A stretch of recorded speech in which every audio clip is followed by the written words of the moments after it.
And that wraps up trading for today. And this is also going to be my first recap video where I'm sitting down, because during my live stream, I honestly thought I was about to pass out at any moment. So that's why I went ahead and ended it early. And for those of you guys who weren't on the live stream, you've never been to this channel, it's because the last 3 days I didn't stream, although I stream usually every morning. The market opened for the last, what is it now, since November? So those are the first 3 days that I missed. And that's because I got tonsillitis and I was dead sick. I'm talking like on the floor. I couldn't do anything. Went to the hospital twice because on, what day was it? On Saturday, I even had a tonsillitis rupture and there was just blood shooting out of my mouth. It was kind of traumatizing, and let's just say I'm like 80% better, but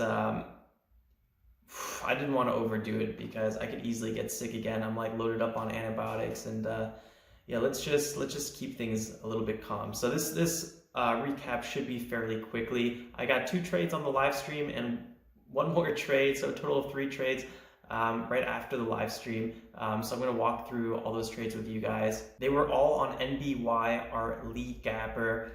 This thing was just beautiful to dip by. I mean, some of the nicest dip buys, and we got our first pre-market trade in a while, so that was really cool as well. When I switch over to the charts, guys, I'm going to show you guys where to get the new Discord link as well. The reason I'm not going to like post it in the video description below is because I just want it in one place in case I need to change the link. I would make a custom URL for it right now, but my energy levels are just about 0. So let's take one thing at a time right now. This is something you guys have been requesting, an additional chat room for quite some time, so I'm happy I can finally get it out to you guys. Also, in case there's ever any future streams that don't come up because I'm traveling, or God forbid if I'm sick again, you guys can always have a good time trading and chatting there as well. Plus, there's going to be an extra chat room for anyone looking to hold stocks overnight.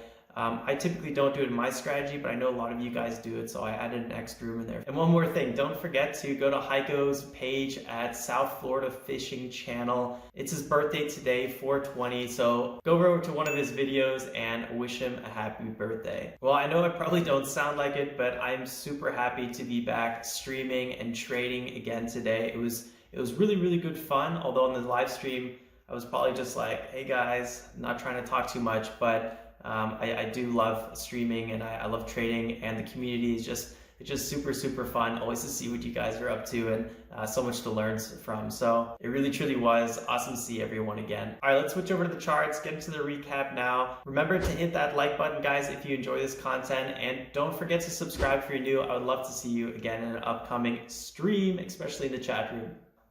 Out of here. All right, so here are the trades from today. Before we talk about those, here is very, very quickly the community tab on my channel. Just go ahead and click on that if you want access to the Discord link. And when you see the drugs, stop scrolling, click read more, and here's the link. And I can always replace this link. Right now, it doesn't expire, but if 100 users go to it, then it will expire. So just in case I need to switch it out there, I'm not sure if we're gonna hit 100 or anything like that, but you know, in case it gets too spammy, or you know, it gets overrun or something like that, I just wanted to have the ability to go ahead and remove that. So also, next thing, type in South Florida Fishing Channel, and you guys probably already know my brother Heiko, and a lot of you guys are even from his channel. But you know, here he is, South Florida Fishing Channel. There he is, and just go over there, say hi. Let's see, there's his girlfriend Caitlin. Finally a big bite after that. You know, I haven't watched this video yet. Oh God, yeah, I haven't watched this one either. I've been basically dead for the last couple of days, last like 7 days or so. So yeah, definitely go ahead and leave a comment there. You're gonna see my comment under one of these videos as well. Okay, enough of that. Let's get into the charts for NBY, and honestly, I'll recap NBY and AVCO today. So NBY, you know, gapping up. This was a nice gap up right here. Let me see if I can just snag this little spot. 125%, and I was like, ooh-wee, this is looking good because it was holding its highs so nicely, and it's right in the price range that I'm looking for. You know, actually I'm typically looking for $2 to $7, so it's a little on the cheaper end, but still looking pretty good. This is actually what I call a bit of a gun pattern here, and I love gun patterns. So basically, we have a nice spike up. This is the first leg, consolidate. We got kind of the finger hole right here. And then we have the barrel, so it's kind of like a nice, it's a very bullish pattern because it means we're kind of holding the highs well, buyers are interested, and I typically don't trade pre-market, and if I do trade pre-market, I trade with a reduced position size.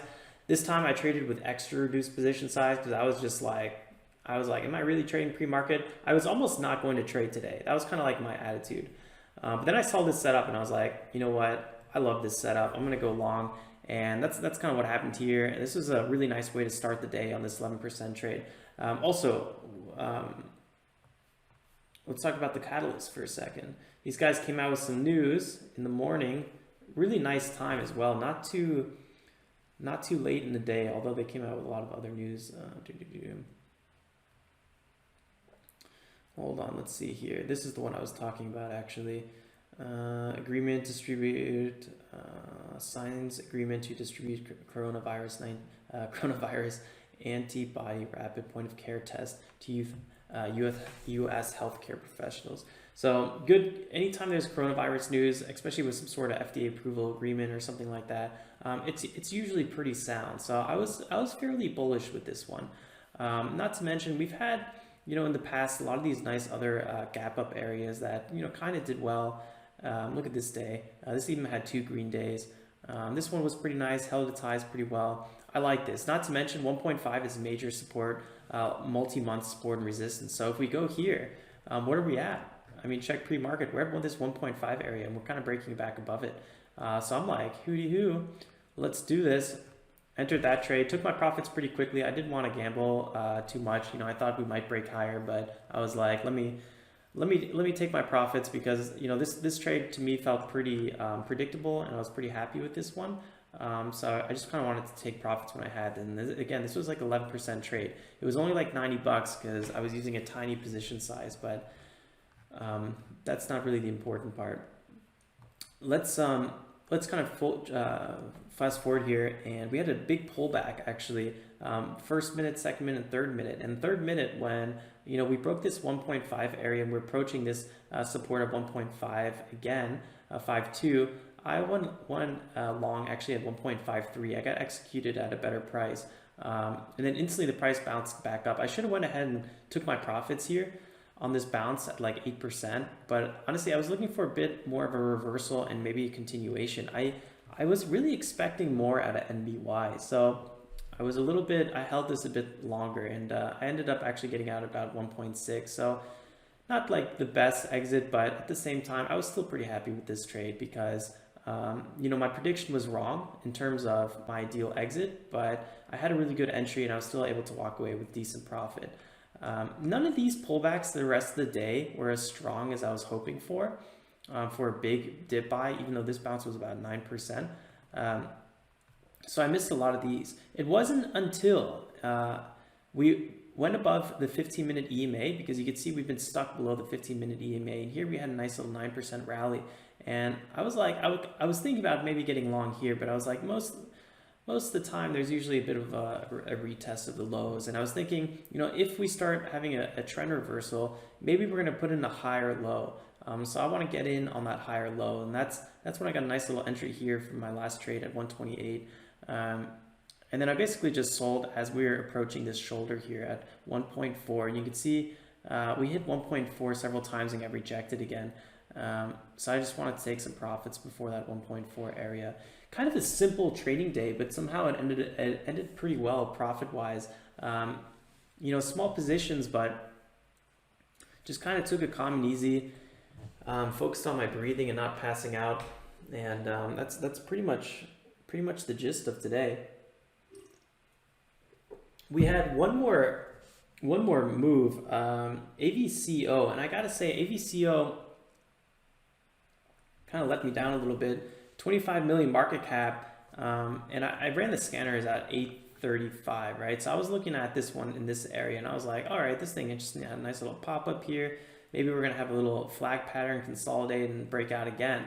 I didn't actually look at it till the stream started again, And when I noticed we were down here before the market opens, I was like, guys, I'm not going to look at this at all, because all this has been doing is selling off. I'm no longer interested in AVCO. So I basically took it off of my, took it out of my mind. I was no longer looking at this one. Long-term wise, I mean, we came here to some big resistance, 180-day moving average plus a flat bottom, 1.7 area. That acted as former support, and guess what? Former support, new resistance. So pretty standard technicals today, and it was a pretty smooth day overall. I couldn't be happier, honestly, with a simple day like today. And I almost want to say I hope we have more, but you know, I typically look for gap and go, stocks breaking out higher, buying on pullbacks, and letting them really rip. So we didn't see any of that today, but still plenty of space to make money. There's actually CYCC.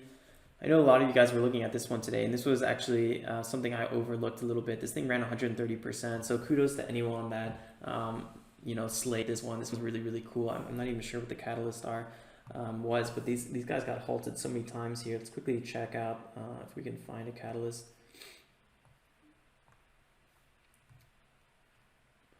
Today is the 20th.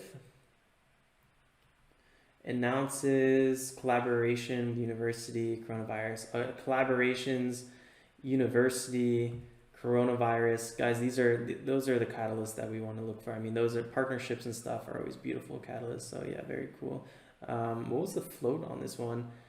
Oy, that is under 1 million, guys. This thing has spikeability times 1 million. So recent reverse split as well. Yeah, I definitely didn't give this one enough credit. So that's one thing I want you guys to know. Like, if I'm not trading something during the stream, especially if you guys are calling out something and I'm not like paying attention to it, it's probably just because I'm paying attention to something else, and especially because I'm sick. I'm getting overwhelmed very quickly. I'm getting overwhelmed like by saying more than 2 sentences in a row. So just, you know, if you feel it and you understand what you're doing and you feel confident, you know, you've been doing this for a few weeks, for a few months, for a few years, then, you know, if you see a good setup, go for it. It just because I'm not trading it doesn't mean it's not a good setup. And you guys already know that, but sometimes I like saying it for the new people. This was a phenomenal move. We broke past pre-market highs here, flat top at 11 roughly, and yeah, after that it just freaking ripped. So nice. I mean, this halt would have been a good pullback buy. Yeah, really, really nice stuff. And then, you know, guess what? Around 11 o'clock, we pull all the way back to this and have a nice little bounce here. This could have been a nice little support line bounce, especially because look at this. It comes back to the pre-market over here, or a couple of days ago at $11. Yeah, so CYCC, many ways we could have traded this one. I was way too focused on NBY, and it was for a good reason. So I don't regret not trading CYCC. And honestly, today I kind of told myself I didn't want to trade anything at all because I thought it would stress me out too much. So I reduced position sizes across the board, and that really kept the stress levels low. So I'm pretty happy that we ended the day nicely in the green without giving me a heart attack. So all right, guys, I'm gonna wrap up the recap there. Don't forget to drop a like, guys, if you enjoy the content. Consider subscribing if you're new. I'd love to see you again, especially in the stream and in the chat room. Like always, guys, stay safe and stay healthy. I should also say that, even though safe and healthy to me are similar. And yeah, guys, make some awesome trades. Till next time, ciao, ciao.